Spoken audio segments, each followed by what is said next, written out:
നമസ്കാരം. ഇസ്രയേലുമായുള്ള സംഘർഷങ്ങൾ നിലനിൽക്കെ തങ്ങളുടെ ആയുധശേഷി വർദ്ധിപ്പിക്കുന്നതിന്റെ ഭാഗമായി ഇറാൻ വീണ്ടും മിസൈൽ പരീക്ഷണം നടത്തിയതായി റിപ്പോർട്ട്. ഔദ്യോഗികമായി പരീക്ഷണം സ്ഥിരീകരിച്ചിട്ടില്ലെങ്കിലും ഉപഗ്രഹ ചിത്രങ്ങളെയും ചില ഇറാൻ നിയമനിർമ്മാതാക്കളുടെ പ്രസ്താവനകളെയും അടിസ്ഥാനമാക്കി വിവിധ അന്താരാഷ്ട്ര മാധ്യമങ്ങളാണ് ഈ വാർത്ത പുറത്തുവിട്ടത്.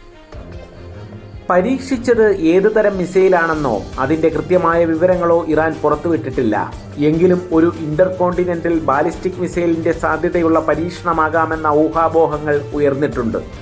ഇറാന്റെ ഈ നടപടി മധ്യേഷ്യൻ മേഖലയിലും അന്താരാഷ്ട്ര തലത്തിലും വലിയ സ്വാധീനമാണ് ചെലുത്തുന്നത്. ഇസ്രയേലുമായി നിലനിൽക്കുന്ന സംഘർഷഭരിതമായ അന്തരീക്ഷത്തിൽ ഇറാന്റെ ഈ മിസൈൽ പരീക്ഷണം പ്രകോപനപരമായി കണക്കാക്കപ്പെടുന്നു. പുതിയ ആക്രമണങ്ങൾക്ക് ഇത് സാധ്യത വർദ്ധിപ്പിക്കുകയും മേഖലയിലെ സുരക്ഷാ ആശങ്കകൾ കൂടുതൽ രൂക്ഷമാക്കുകയും ചെയ്യും. എന്നാൽ മിസൈൽ പരീക്ഷണത്തിലൂടെ തങ്ങളുടെ പ്രതിരോധശേഷി ലോകത്തെ കാണിക്കുകയാണ് ഇറാൻ ലക്ഷ്യമിടുന്നത്. ഇറാന്റെ മിസൈൽ പരിപാടിയെക്കുറിച്ച് പാശ്ചാത്യ രാജ്യങ്ങൾക്കും ഇസ്രയേലിനും നിലവിൽ തന്നെ ആശങ്കയുണ്ട്. പരീക്ഷിച്ച മിസൈൽ ഇന്റർകോണ്ടിനെന്റൽ മിസൈൽ ആണെങ്കിൽ യൂറോപ്പിനെയും ഒരുപക്ഷെ അമേരിക്കയെയും ലക്ഷ്യമിടാൻ കഴിയുന്ന ആയുധങ്ങൾ ഇറാന്റെ പക്കലുണ്ടെന്ന ഭയം വർദ്ധിപ്പിക്കും. ഇറാൻ തങ്ങളുടെ ആണവ പരിപാടി സമാധാനപരമായ ആവശ്യങ്ങൾക്കാണെന്ന് അവകാശപ്പെടുമ്പോഴും ദീർഘദൂര മിസൈലുകൾ ആണവായുധങ്ങൾ വഹിക്കാനുള്ള സാധ്യതകൾ അന്താരാഷ്ട്ര സമൂഹത്തെ ആശങ്കപ്പെടുത്തുന്നു. ഇറാന്റെ ആണവ കരാറുമായി ബന്ധപ്പെട്ട് ഐക്യരാഷ്ട്രസഭയുടെ ഉപരോധങ്ങൾ ഉടൻ തന്നെ പുനഃസ്ഥാപിക്കാൻ സാധ്യതയുണ്ട്. ഈ ഉപരോധങ്ങൾ ഇറാന്റെ മിസൈൽ പരിപാടിയെ ശിക്ഷിക്കുന്നതിനുള്ള നടപടികളും ഉൾക്കൊള്ളുന്നു. ഇറാൻ ഇപ്പോൾ നടത്തിയ മിസൈൽ പരീക്ഷണം UN ഉപരോധങ്ങൾ തിരികെ വരുത്തുന്നതിനുള്ള സാഹചര്യം കൂടുതൽ സൃഷ്ടിക്കും.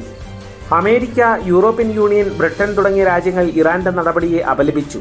ആണവ ചർച്ചകൾ സ്തംഭിച്ചിരിക്കുന്ന സാഹചര്യത്തിൽ ഈ മിസൈൽ പരീക്ഷണം നയതന്ത്രപരമായ ശ്രമങ്ങൾക്ക് തിരിച്ചടിയാവുകയും മേഖലയിലെ രാജ്യങ്ങൾക്കിടയിൽ സഖ്യങ്ങൾ ശക്തിപ്പെടുത്തുന്നതിലേക്ക് നയിക്കുകയും ചെയ്യാം. ഇറാന്റെ ഭാഗത്തു നിന്നും ഔദ്യോഗിക വിശദീകരണം ഇല്ലാത്തതിനാൽ ഈ പരീക്ഷണത്തിന്റെ കൃത്യമായ ഉദ്ദേശ്യവും ദൂരവ്യാപകമായ ഫലങ്ങളും എന്തായിരിക്കുമെന്ന് വരും ദിവസങ്ങളിലെ അന്താരാഷ്ട്ര പ്രതികരണങ്ങൾ വ്യക്തമാക്കും. ഇസ്രയേലിന്റെ ഭാഗത്തു നിന്നും ഭാവിയിൽ ഉണ്ടാകാൻ സാധ്യതയുള്ള ഏത് ആക്രമണങ്ങൾക്കും ശക്തമായി തിരിച്ചടി നൽകാൻ തങ്ങൾക്ക് ശേഷിയുണ്ടെന്ന് ലോകത്തെയും ശത്രുക്കളെയും ബോധ്യപ്പെടുത്താനുള്ള ഒരു നീക്കമായി ഈ മിസൈൽ പരീക്ഷണത്തെ കാണാം. ലോകരാജ്യങ്ങളുടെ ശക്തമായ ഉപരോധങ്ങൾക്കിടയിലും തദ്ദേശീയമായി നിർമ്മിച്ച ആയുധങ്ങൾ പരീക്ഷിക്കുന്നത് ഇസ്രയേലിനും പടിഞ്ഞാറൻ രാജ്യങ്ങൾക്കുമെതിരായ ചെറുത്തുനിൽപ്പിന്റെ പ്രതീകമായിട്ടാണ് ഇറാൻ പറയുന്നത്.